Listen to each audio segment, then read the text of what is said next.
భయ్యా తోడ ప్యాజ్ దాలో అనుకుంటా చిన్నగా ముక్కలు పెడతారా పానీపూరిలను 10 20 కదా అని షీప్ గా తీసి వాడేయకుండ్రి. ఒక పానీపూరి అన్న ఆదాయం చూస్తే ఓరక్క నేను కూడా డ్యూటీలు బంద్ చేసి పానీపూరి బండి పెడతా అంటారు కావచ్చు. నిజమో కాదో తెలియదు గాని ఓ ఫోటో మస్తు వైరల్ అవుతుంది చూసిరా. స్టేట్ ట్యాక్స్ ఆఫీస్ వాళ్ళు నోటీసులు పంపినట్టు కానొస్తుంది ఇంలా. ఇంతకు ఎవలకు పంపిరు అనుకుంటురా నోటీసులు? ఓ పానీపూరి బండన్నకు. మళ్ళీ ఆయన ఆదాయం చూస్తే ఆవు పంపించవలసిందే అంటారు పక్క. 2023కెళ్ళి 2024 దాకా 40,11,019 రూపాయలు ఫోన్ పే గూగుల్ పే తోని ఆయన ఖాతాలు వచ్చి పడ్డాయని లెక్క తేలిందట. మరి ఇంకా ఆన్లైన్ లో కాకుండా డైరెక్ట్ బిల్లు కట్టినోళ్ళు ఎంతమందో.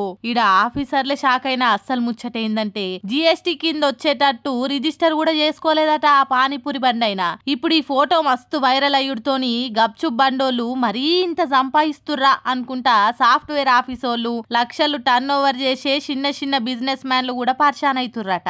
ఇక తప్పక జాబులు చేసి సంసార బండ్లు నెట్టుకొస్తున్న చాలా మంది అయితే చల్ ఈ జాబ్ వద్దేమొద్దు పో అప్పో సప్పో చేసి నేను కూడా పానీపూరి బండే పెడతా అని కామెంట్లు చేస్తుర్రు. గమ్మతుంది లేకత. రాష్ట్రం ఏదైనా గాని కాంగ్రెస్ పార్టీ పవర్లు ఉందంటే ఆడ లెక్కనే అలాగుంది కదా. పవర్లకు వచ్చేదాకా ఓ ముచ్చట, వచ్చినాక ఇంకో ముచ్చట.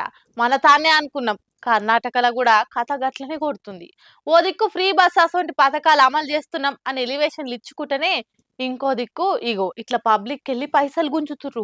కుడి చేయితోనిచ్చి ఎడమ చేయితోని గుంజుకున్నట్టు చేసుడంటే ఇదే చూడుర్రి. కర్ణాటకలో కాంగ్రెస్ సర్కార్ పెట్టిన ఫ్రీ బస్ పథకం మీద ఇప్పటికే తీరొక్క వార్తలు ఇనొచ్చినాయి. ఒక్కోసారి అయితే ఆ స్కీమే ఎత్తేస్తారన్నట్టు కూడా ముచ్చట్లు ఇనొచ్చినాయి. కానీ ఇప్పుడు కొత్తగా అక్కడి మంత్రే చెప్పిన మాట బట్టి చూస్తే ఫ్రీ బస్ జయంగా సర్కార్కి అవుతున్న ఖర్చు తగ్గించుకునేందుకు బస్ టికెట్ల రేట్లు పెంచుతుర్రట. ఆడోళ్లకు ఫ్రీ బస్ పథకం జయంగా గవర్నమెంట్ కు తక్లీఫ్ అవుతుందని కర్ణాటక కేబినెట్ లో మాట్లాడుకొని బస్ టికెట్ రేట్లను 15% పెంచేందుకు ఓకే అన్నారట. కేఎస్ఆర్టీసీ బిఎంటీసీ బస్సులల్లా జనవరి 5కెళ్లి కొత్త ఛార్జీలు అమలుకి వస్తాయని మంత్రి హెచ్కే పాటిల్ చెప్పిరట. కర్ణాటకలో మహిళలకు ఫ్రీ బస్ స్కీమ్ జయంగా నెలకు 417 కోట్ల ఖర్చు అవుతుందట.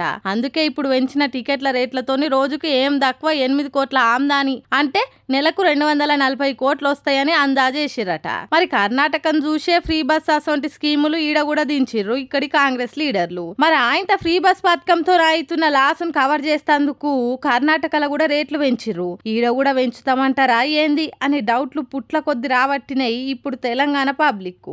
అయినా వద్దంటే ఆగుతారా, ఆగుర్రే అంటే ఇంటరా, ఏం చేస్తారో చూడాలిగా అనుకుంటా ఎదురు చూడబట్టిర్రు జనాలు.